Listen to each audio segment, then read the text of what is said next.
It's my great privilege to welcome our Commander-in-Chief, our Governor of the great state of Mississippi, Phil Bryant.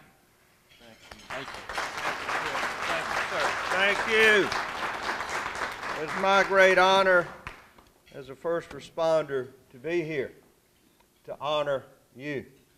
You see, I was a deputy sheriff early in life. In fact, all I really ever wanted to be was a deputy sheriff.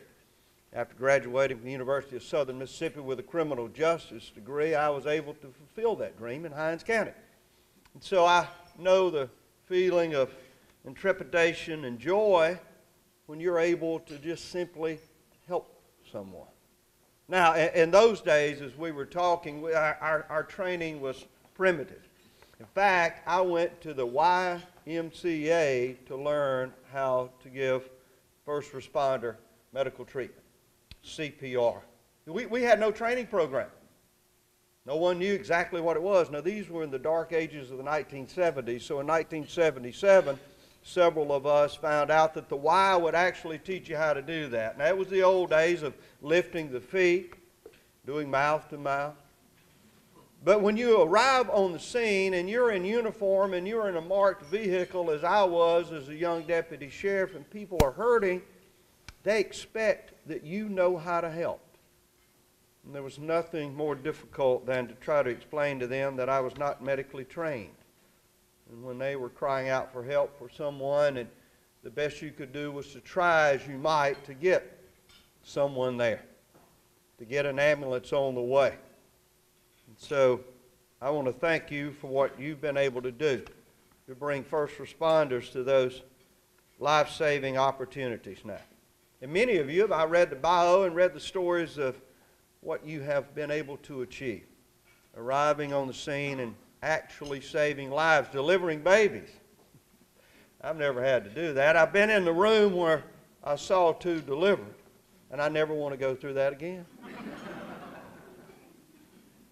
If I looked at what AMR has been able to do, serving 1.2 million people, now we've got roughly 3 million people in the state of Mississippi, so you're thinking this is a third of the state of Mississippi that has been served. Remarkable. People whose lives would have been lost in the past are now being saved. Sheriff, it's good to see you. To know that the type of leadership that we have with the chiefs and the sheriffs here on the Mississippi Gulf Coast is nothing less than remarkable. So we just wanted to say thank you. Thank you for what you're doing. Thank you for your sacrifices. You see, I understand when I was a deputy sheriff that our duties never ended. No matter where you were at, if something went wrong, you tried to render aid and support. Just today I've issued a letter to the Department of Public Safety, Bureau of Investigations, and Bureau of Narcotics, asking all off-duty state officers to carry their weapon with them, off-duty. You see, if you're in a movie theater, or you're at a park, or in a church, or near a school, and something were to happen, an active shooter was present, we want to make sure that a highly trained, qualified law enforcement officer is there to serve and protect. So you will not know that they are there. More than likely, if you're in a movie theater or a restaurant, we hope, if something were to take place, the tragedy that has occurred recently in Louisiana, I hope one of our officers would be among the people near you, because we intend to stop it, prevent the loss of life. If someone is injured, we'll call on many of you to respond. You have a very fortunate job in life. You get to save lives. Now, I know it's difficult. I know it doesn't pay a lot.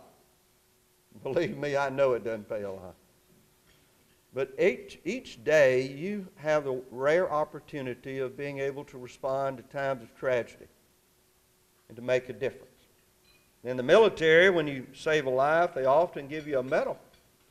And if you, under the right conditions, it might be the Congressional Medal of Honor for saving the lives of fellow military personnel. When you do it, we say thank you.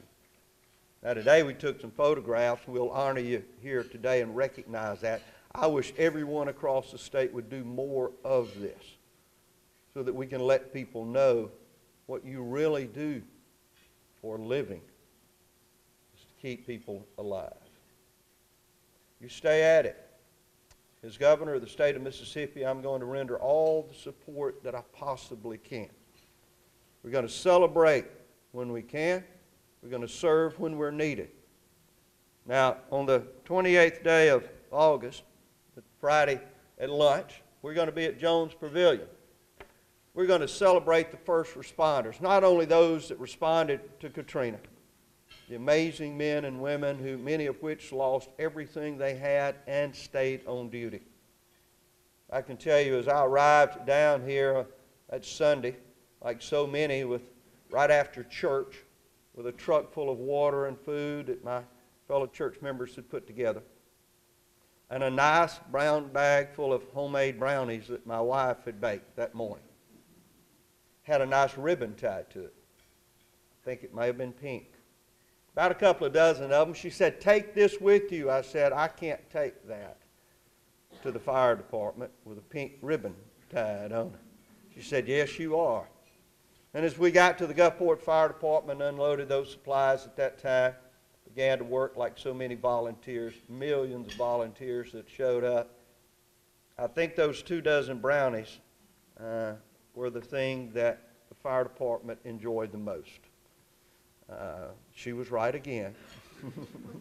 First Lady's a pretty good first responder. As the tornado struck Louisville last year in April, she just happened to be passing through Louisville when it struck. Fortunately, she was able to take shelter and survive. She immediately began to render help. She'd worked at St. Dominic's Hospital for 39 years, so she had been around when people needed help. I was on the phone with Robert Latham just a few moments ago. What a great leader. Robert was here during Katrina in Louisville, Yazoo City, all those storms that we've been through as we've gone together as first responders. He's done a remarkable job. Believe it or not, there's a small low-pressure zone sort of developing in the coast, in the Gulf. We're watching it. We don't think it's anything important just now, but if something happens, we're going to be there. So thanks again. Thank you for what you do. Never take it for granted. The time that you spend away from your families on duty, time that you would like to be enjoying yourself with some recreational activity, and you're working. The alarm goes up, the call comes in, and you have to respond, is the difference between life and death. I once read that a poet who said, "Most men lead lives of quiet desperation." Most men, and perhaps women, lead lives of quiet desperation because they think they are not fulfilling their goal in life, their purpose for being here. You should not ever have those feelings of desperation. We know why you are here. God sent you to save others. Thank you for what you do, and God bless you.